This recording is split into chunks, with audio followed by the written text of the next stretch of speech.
while I was preparing to move overseas. My parents gave my brother the key to my condo and moved him in without my permission. So I secretly sold the place and let them find out later. The scream hit my phone so violently I thought someone was being murdered. "Noah, they're calling the cops. Strangers are in your house."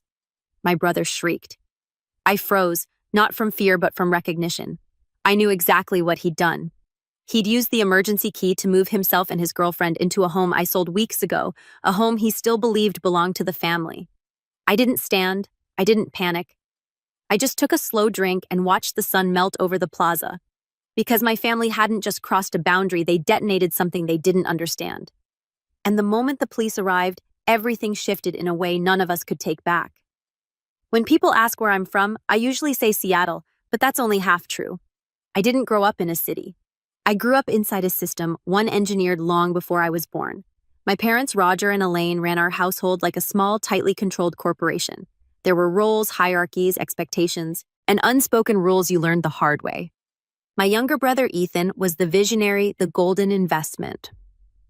I was the infrastructure, quiet, sturdy, dependable, expected to keep everything running without making noise.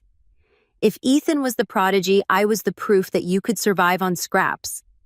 Even as a kid, I wasn't treated like a son, so much as an asset with predictable output. I wasn't encouraged to dream. I was expected to perform. My earliest memory of this dynamic wasn't dramatic. It was a rainy Tuesday. I was 9. Ethan had broken the neighbor's window, playing backyard baseball. He sobbed, terrified. I stepped forward and told the neighbor I'd done it. It wasn't courage, it was training. When my parents came home and heard the story, they didn't correct the lie. They didn't defend me. They rewarded me. Roger patted my shoulder like I was a loyal employee. Good man. Noah. Taking responsibility builds character, but it hadn't built character. It built a pattern that followed me through every stage of my life. By the time I hit high school, the difference between me and Ethan wasn't subtle. It was institutionalized. On Ethan's 16th birthday, they gave him a nearly new sports sedan with a giant bow on top, the kind you see in holiday commercials. I watched him rev the engine, watched the neighbors applaud, watched my parents beam like they had just minted a prince. On my 16th birthday, a booklet of bus routes and a speech about financial independence. "Cars make kids lazy," Rogers said. "You'll thank us one day." I didn't thank them, and they didn't notice. Ethan coasted through school with private tutors, summer enrichment programs, and workshops. My parents threw money at like confetti. They paid for everything, rent, meals, travel, tuition, all in the name of supporting his potential for me. They supported my potential too, just in a different way. They said struggle made people stronger. They said hardship builds resilience. They said responsibility defines a man. And so I worked first at a grocery store, then at a warehouse, then juggling 2 jobs while taking a full load of classes in college. I slept 4 hours a night, drank terrible coffee, and taught myself to function under exhaustion, so deep it felt like a second skin. And when I graduated early with honors, my parents didn't celebrate. They admired the efficiency. Noah was so low maintenance. My mom told relatives, he handles everything himself. Translation: he doesn't cost us anything. But the person who actually saw me, really saw me, was my grandfather, Walter. Walter wasn't dramatic. He didn't give speeches or interfere in family politics. He simply paid attention. He'd sit beside me on the porch, offering me quiet space to breathe. He'd slip me a few dollars just to treat myself. Even though he was on a fixed income when I told him about my first real job offer, an entry-level UX role, he smiled with a pride so genuine it felt like sunlight. "You're building something for yourself. Kid," he told me, "don't let anyone turn your work into their safety net." At the time, I didn't understand the warning, but I remembered it. Years later, it would become the sentence that saved me. As my career took off, the family dynamic sharpened instead of fading. My salary grew, my skills grew, my responsibilities grew. But the way my parents saw me never evolved to them. I was still infrastructure. So whenever Ethan crashed his car, guess who was expected to help pay the deductible? When he dropped out of college for the second time, guess who took on freelance gigs to help cover his rent? When my parents had unexpected expenses, guess who they called first before even asking each other? It wasn't malicious, at least not intentionally. It was habitual entitlement. They depended on me the way people depend on electricity, completely thoughtlessly until the lights go out. My career as a UX researcher made it impossible not to view my family analytically. I spent my days studying behavior patterns, identifying motivations, designing systems. So one night, while staring at a spreadsheet of my own expenses, I applied the same lens to my life, and the truth snapped into focus. I wasn't part of a family. I was part of a dependency loop. Ethan's failures weren't accidents. They were supported. My parents' irresponsibility wasn't a flaw, it was a strategy, and my loyalty wasn't noble. It was exploited. The more competent I became, the more incompetent they allowed themselves to be. They leaned into helplessness because they knew I would catch the weight before it hit the ground. Walter would have recognized it instantly, but he had passed away the previous winter, and with him went the only person who treated me like more than a tool, the day he died. My parents didn't ask how I was doing. They asked whether I could handle arranging the funeral logistics. Of course I said because that was my role. But after his funeral, something shifted inside me. It wasn't anger, it was clarity. A quiet recognition that the architecture I had lived inside wasn't built with my consent. It was built on my back. So when the Lisbon job offer landed in my inbox, an opportunity to lead a global team, a promotion that would change my entire trajectory, it should have felt like a celebration. Instead, my first thought was, who's going to handle everything when I'm gone? Who will solve their problems? Who will cover their emergencies? That reaction terrified me. It showed me exactly how deep the hooks went. The truth was brutal, but simple. My family wasn't stable because I was there. My family was stable because I kept them there. If I left, they wouldn't grow. They would collapse. And for the first time in my life, I let myself ask, is that my responsibility? The guilt surged like a tidal wave.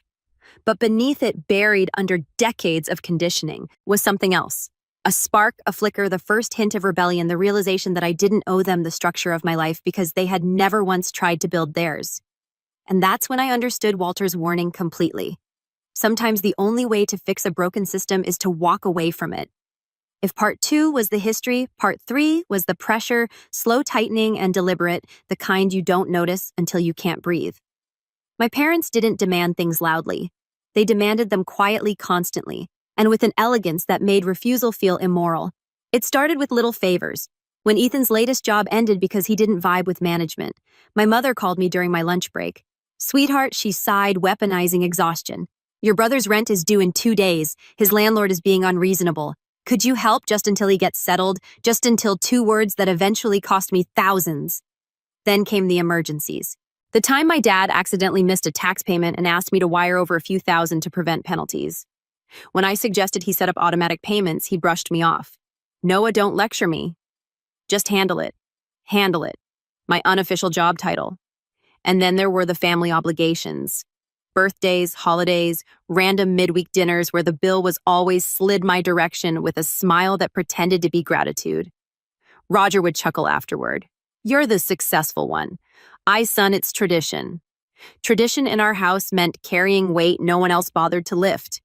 But the turning point came quietly, exactly the way all their manipulations did. It was a Sunday, overcast Seattle at its most predictable. I was at my condo reviewing a product roadmap when my father called, his voice dripping with practiced worry. "Ethan's had a rough month," he started.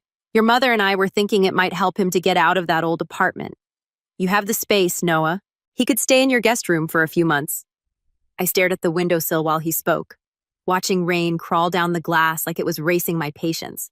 "Dad, I work from home. I need the space." "Oh, come on. You won't even notice him." I would. I always noticed Ethan because cleaning up after him became second nature. I said no. And for the first time, I heard the shift in my father's voice. Disappointment sharpened into accusation. "I didn't realize you'd become so selfish." Selfish. The word hit harder than I wanted to admit. That was the first string pulled. After that, the expectations escalated. "Can you cover Ethan's car repairs? He's behind on his phone bill. He needs groceries. He needs a loan. He needs. Each request came wrapped in guilt. "You won't let your brother starve, will you? You know he's sensitive. You know he's not as strong as you." Translation. Your strength is our safety net. His weakness is your responsibility. At work, I was leading UX teams, presenting insights, building structures that made complex systems functional. At home, I was expected to be a single function tool. But the tightening didn't stop at money. It spread into my time, my identity, my autonomy. My mom started showing up at my condo unannounced. She had a key for emergencies, but began using it whenever she felt like talking. I'd come home to find her folding my laundry, rearranging my fridge, or sitting on my couch with a cup of tea. "This place is too big for you alone," she'd say. "Feels like a waste." A waste. My sanctuary. My hard-earned peace reduced to a family asset in their mental ledger. When I mentioned the possibility of travel for work, my parents exchanged looks like I had suggested abandoning a newborn. "What about Ethan?" my mom asked. "What about family events?" my dad added. "Who will be here if something happens?" There it was again, that subtle but unmistakable message. Your life is not your own. You exist to support ours. The Lisbon job offer should have been a lifeline, but instead it triggered a new wave of pressure. When I casually mentioned it over dinner, my mom's fork froze midair. "Portugal for how long?" "A year? Maybe more." My dad shook his head, actually laughed. "You're not serious." "I am Noah," my mom said slowly, like explaining basic math to a child. "You can't just leave. Your brother needs you. We need you." There was no question in her tone, no consideration of my goals, career, or happiness. Just the assumption that their needs outweighed my life. That was the second string, the one I felt tightening around my throat. But the third string, the one that crossed a moral line, came a week later. I discovered Ethan had used my credit card, not stolen it. Used it because the number had auto-filled from a past purchase and he didn't think it was a big deal. The charge, a last-minute weekend trip to Vegas. When I confronted my parents expecting outrage, they responded with, "Well, he must have needed a break." "Noah, don't be dramatic. You can afford it." Something broke in that moment, not loudly, not violently, but decisively. It wasn't just boundary crossing anymore. It was boundary erasure. They didn't see lines, they saw access. They didn't see me, they saw utility. And the guilt they had engineered for decades wrapped around me like rope pulling tighter every time I tried to step back. But what none of them realized was this. Every rope has a breaking point. And mine was coming fast. Because Lisbon wasn't just a job. It was the first door that opened outward instead of inward. And I was already reaching for the handle. The breaking point didn't come with a scream. It came with a smile. It was my last weekend in Seattle before the Lisbon move. My flight was already booked, my bags were half packed. I had spent weeks quietly preparing my exit, selling my house closing accounts, moving the last pieces of my life into a version that was finally mine. And then my parents invited me to one last family dinner. A harmless gesture, a normal Sunday. That's how betrayal always disguises itself, wrapped in routine. Their house smelled like it always did, citrus cleaner and overcooked pot roast. Ethan was already at the table, scrolling his phone, doing that thing where he pretended to be bored so someone else would entertain him. We sat down, plates clattered, my mother poured wine, and halfway through the meal, my dad cleared his throat with a kind of ceremonial weight, so he said, looking at me with forced casualness, "Your brother has been having a rough time lately." I didn't respond. I already knew where this was going. I just didn't know how far. My mom reached across the table and touched my hand gently. "Sweetheart, since you're leaving your condo empty for a while," I stiffened. "We thought it made sense for Ethan to stay there just until he gets his momentum back." I set my fork down. "Mom, Dad, I told you I need that space untouched. I work from there when I'm home, and I already made arrangements."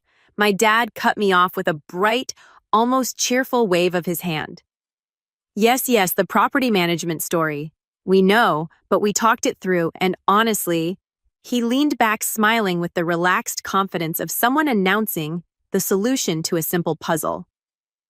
"We've decided it's better for the family if Ethan lives there.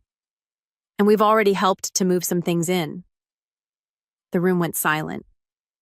I felt something inside me slip quietly, like a gear coming off its axis. "You did what I asked." My mom's voice softened, dripping with the same syrupy logic I'd grown up swallowing. "Noah, it's just space. You barely use it. Ethan needs stability. You're being rigid about something that shouldn't matter. Shouldn't matter." My home, my earned stability, my paid-for sanctuary. "Ethan," I said slowly, "did you put your things in my condo?" He shrugged, not even looking up. "Yeah. Mom and Dad said it was fine." There it was. The line crossed. Not casually, but deliberately. My parents exchanged a look, unified in their confidence that this was inevitable, natural, the way the family ecosystem should function. My needs were optional. Ethan's needs were gospel. My dad spread his hands. Noah, this isn't about ownership, it's about responsibility. Your brother needs a place, and you're in a position to help. It's time you stop thinking only of yourself, only of myself. The words detonated in my chest. 32 years of swallowing their logic suddenly reversed direction. 32 years of programmed guilt snapped like a dry twig. For the first time in my life, I didn't feel small. I felt vacant. A clean, terrifying emptiness where obligation used to live. I stood up slowly. No, I said, and the word felt like oxygen. My father frowned. No, I repeated. You don't get to decide what happens to my home. You don't get to volunteer my life for me. My mother's expression hardened. You're overreacting. No, I said again. You're overreaching. Ethan scoffed. Dude, chill. I turned to him and he finally lifted his eyes from his phone when he heard something new in my voice. Finality. This ends now. It wasn't loud, it wasn't emotional, it was a verdict. The table erupted, voices arguing, guilt flying, accusations hitting like hail. But none of it landed. The rope that had held me for decades had finally snapped. I walked out of the house without looking back, the night air cold against my skin. They thought they had manipulated me into a corner. They had no idea they had just pushed me into an exit. And the next morning when I learned what they'd actually done, that they hadn't just moved Ethan's things into my condo, but had given him the emergency key, the decision wasn't emotional anymore. It was inevitable. When I woke up the next morning, the Seattle sky was its usual washed-out gray. But something in me felt sharper, cleaner, like frost forming along the edge of a blade. I checked my phone. 7 missed calls for voicemails. 2 long texts from my mother, and 1 photo message from Ethan showing him sprawled on my living room couch like he was posing for a rental brochure. I didn't respond. I didn't react. Instead, I opened my laptop, pulled up my real estate agent's email chain, and reread the confirmation. Sale complete. Funds cleared. Ownership transferred. It wasn't symbolic. It wasn't dramatic. It was legal fact. My condo wasn't family property. It wasn't shared space. It belonged to the Coopers, and the Coopers alone. That was when the calm hit me. Not relief, not triumph, precision. The kind I used at work when something complicated snapped into clarity. My family had built an entire system around the assumption that I would always absorb the fallout. They depended on my instincts, fix, stabilize, protect. So this time, I did the one thing they never prepared for. I opted out quietly, methodically, one controlled step at a time. The first thing I did was print every document tied to the sale deed transfer. Final inspection, time-stamped handoff of keys. I scanned them into a single PDF and sent them to the Coopers. Subject: for your records, please contact me immediately if there's an issue. 15 minutes later, Ryan Cooper called, his voice tied. There's an issue. By the time he described what happened, Ethan screaming. His girlfriend claiming squatters' rights. My parents acting like they had executive authority over property they didn't own. My hands weren't shaking. My focus was surgical. Ryan, I said calmly. Put me on speaker. I'll handle everything. Quiet revenge doesn't need volume. It needs clarity. It needs distance. It needs the confidence of someone who finally sees the entire system from above. The police arrived 5 minutes later. I provided the deed, the sale date, my confirmation, and my written permission for the Coopers to pursue charges if Ethan refused to leave. And just like that, the first pillar of the old architecture cracked. My family no longer had access. They no longer had the ability to rewrite rules mid-am. They no longer had ownership over a life that wasn't theirs. They had lost the resource. The next step was cutting off the supply. I sat down with a cup of black coffee and opened my banking app. Every automatic payment I'd quietly made for years. Ethan's overdraft fees, my parents' unexpected bills, the family phone plan I still paid for even though everyone pretended it was a mystery was canceled. One by one, I wrote it all out in a clean, unemotional email. Effective immediately, all financial support and access to my accounts has been revoked. If you need assistance, please contact your own service providers. Do not contact me for money again. No signature, no apology, just policy. Then came the hardest part. Not emotionally, logistically. Drafting the final severance email. I opened a blank document and structured it the way I would any major offboarding communication at work.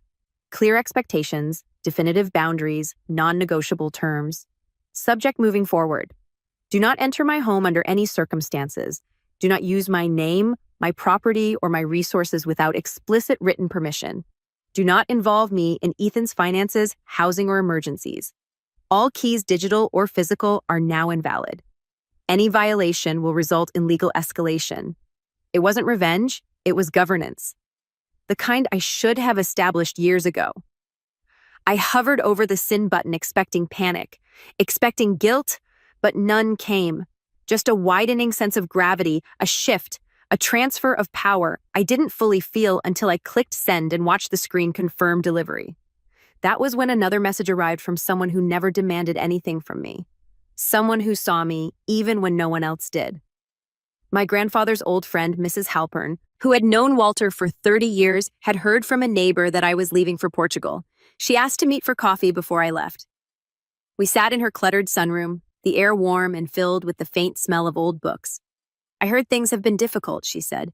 Not prying, not pushing. They've always been difficult, I replied quietly. I just finally stopped mistaking it for normal. She nodded slowly, thoughtfully. That's what growing up really is. Noah recognizing the difference between responsibility and servitude. I didn't expect the ache in my chest. She reached out, touched my wrist gently. Walter would be proud of you. 6 words. And suddenly, I felt something shift inside me. The guilt wasn't gone, but it was dissolving like fog, thinning in sunlight. That was the moment I realized I hadn't just reclaimed my life. I had rewritten my role in it. From infrastructure to individual, from default provider to autonomous man, from someone who reacted to someone who decided, and as I walked away from her porch into the cool evening air, one truth settled into me with undeniable clarity. Quiet revenge isn't loud. It's not angry. It's the sound of a door closing behind you and staying closed. The confrontation didn't happen in a living room or at a dinner table.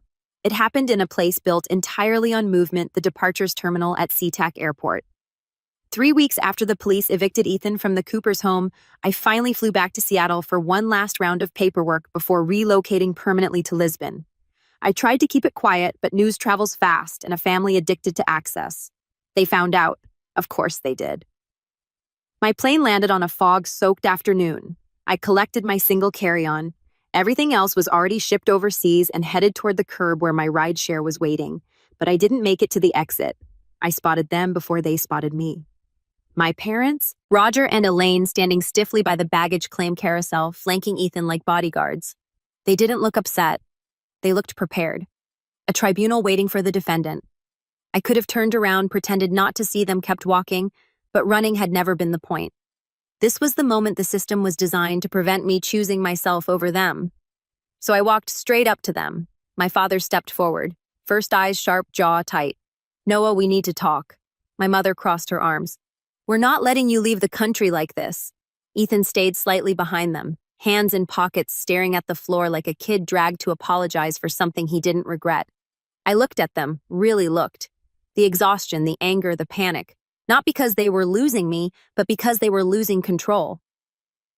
What is it you think I owe you? I asked calmly. My mother exhaled through her nose, offended by my tone. You owe this family an explanation. You humiliated us. You embarrassed your brother. You made enemies out of people we need. People we need, not people they wronged. Roger jabbed a finger toward my chest. Ryan Cooper's pulling every contract he has with us. Do you understand what that means? 15 years of business gone and you didn't lift a damn finger to stop it? There was nothing to stop. I said Ethan committed a crime. He made a mistake. My dad spat. And you made it worse. There it was. The truth they'd been orbiting but could never admit. They still believed my purpose was to absorb fallout they created. My mother's voice softened the tone she used when manipulation was plan B. Noah. Honey, Ethan needs help. He's been struggling. He's depressed. He's lost his job again. He's confused about his future. You're his big brother. You're supposed to guide him. I kept my face still. I'm not his compass. I said I'm not anyone's safety net. My mother's expression cracked into disbelief. How can you say that we are your family? Family doesn't mean servitude. Her eyes watered. Not grief, not sadness, offense. Ethan finally looked up. You could have just told us what you were planning, he muttered. You didn't have to blindside everyone. I didn't blindside you, I said. I built a life. I told you I needed boundaries, and every one of you ignored that. He scoffed under his breath. You're such a martyr. A slow rush of heat crept into my chest. Not anger, not even resentment. Clarity. Do you understand what you did? I asked him. You broke into someone's home. You lied. You dragged mom and dad into a mess they weren't prepared for, and the moment consequences arrived, you hid behind them like a child. I was told I could be there, he snapped. That's when the last piece clicked for me. He really believed that because they had raised him too before I could respond. A voice cut through the tension behind us. Noah. I turned. Ryan Cooper stood there, coat slung over one arm, suitcase rolling behind him, a folder tucked under his hand. His expression was a mix of surprise and something sterner. My parents stiffened like they'd been jolted with electricity. Ryan, my father said, voice suddenly bright and friendly, like he hadn't spent 2 weeks trash-talking the man in private. We're so glad to run into you. We've been trying to. Ryan held up a hand, stopping him cold. Mr. Sullivan, I'm not here to talk to you. He turned to me. Noah, do you have a minute? The air shifted a second, power balance tilting visibly. I nodded. Of course. We stepped a few feet away, close enough that my family could still hear, but far enough that they were excluded. Ryan took out the folder. I brought copies of the police report and the notarized statements from the responding officers. I wanted to give them to you personally. My mother blanched. You filed a police report against our son. Ryan didn't even look at her. Your son forced entry into my home, he said plainly. Your family denied the sale existed, and your son refused to leave until law enforcement arrived. Yes, I filed a report. Ethan's face flushed red. That's exaggerated. No, Ryan said, turning cold. That's generous. My father stepped forward. Ryan, please. We've been partners for years. We can fix this. Noah acted emotionally. This has nothing to do with Noah. Ryan cut in. He turned to me. I respect how you handled everything. Quiet, professional, direct. I wish more people were that clear. That sentence stunned my parents. Ryan paused, choosing his next words carefully. Noah, I know your situation with your family has been complicated. If you want my firm's legal department to support you with restraining orders, asset protections, or boundary enforcement, we're prepared to help. I blinked. Why would you do that? Because you did everything right, he said simply, and they did everything wrong. Behind me, my mother's voice cracked.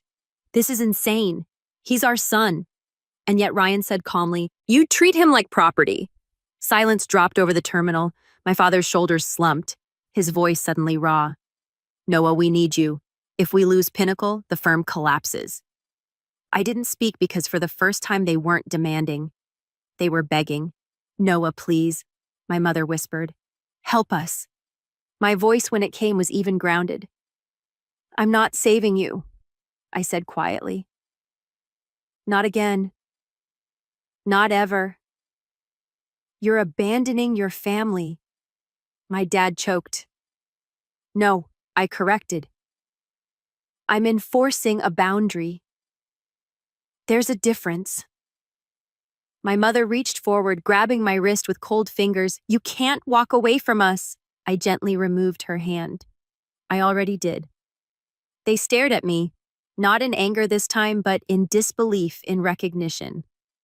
Their system, the one they spent decades building, was collapsing.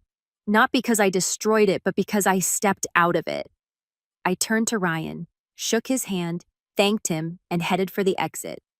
Behind me, I heard my father whisper, voice breaking, "What do we do now?" And for the first time in my life, the answer wasn't mine to give. I walked through the sliding airport doors and into the cool open air, feeling something I had never felt so fully before. Unattached, unclaimed, unafraid. The life waiting for me wasn't built on obligation, it was built on choice. And I chose myself. 6 months later, Lisbon feels less like a new chapter and more like the first chapter I ever wrote for myself. My family's silence hasn't echoed, it's evaporated. No late-night crisis calls, no guilt-soaked voicemails, no demands dressed as emergencies, just quiet, a quiet I didn't know was possible through professional circles. I eventually heard what happened back home. Pinnacle didn't just pull their account, they shared in careful corporate language why. And in a city like Seattle, where business reputations travel faster than gossip, the dominoes fell exactly as expected.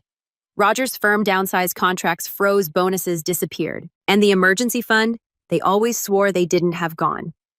Without my money, without my steady hand propping up their lives. Reality finally made its way to their doorstep. And for the first time in his life, Ethan got a job that required showing up. A receptionist at a small auto shop. Not glamorous, not impressive, but real. He's paying his own bills now, late imperfectly, but independently. And my parents, they've stopped offering him shortcuts. They can't afford to give them. This isn't schadenfreude, it's proof. The vacuum of competence worked exactly as it was always meant to work. When you remove the person who does everything, everyone else learns what everything actually requires. As for me, my rebirth isn't dramatic. It's quiet, steady, foundational. Mornings in a llama sipping espresso while the city wakes up beneath terracotta rooftops. Evenings walking along the waterfront, letting the Atlantic breeze wipe the remnants of my old life off my skin. Weekends spent exploring places I never thought I'd see because I was too busy carrying people who never learned to walk. I'm alone. Yes, but solitude isn't the absence of love. It's the presence of freedom. And for the first time, freedom fits me perfectly. If this story resonated with you, even in a small, quiet way, take a moment to honor that. Choosing yourself isn't selfish, it's survival. If you felt seen, understood, or simply less alone, feel free to like this video and join our community by subscribing. We share stories for the people who carry everyone else, the ones who deserve space to finally breathe. Tell me in the comments where you're listening from and whether you've ever walked away to save yourself. Your voice matters here. This story is fictional and created for entertainment only. It isn't legal, financial, or psychological advice. Real-life conflicts should be handled with qualified professionals. Any resemblance to real people or events is coincidental.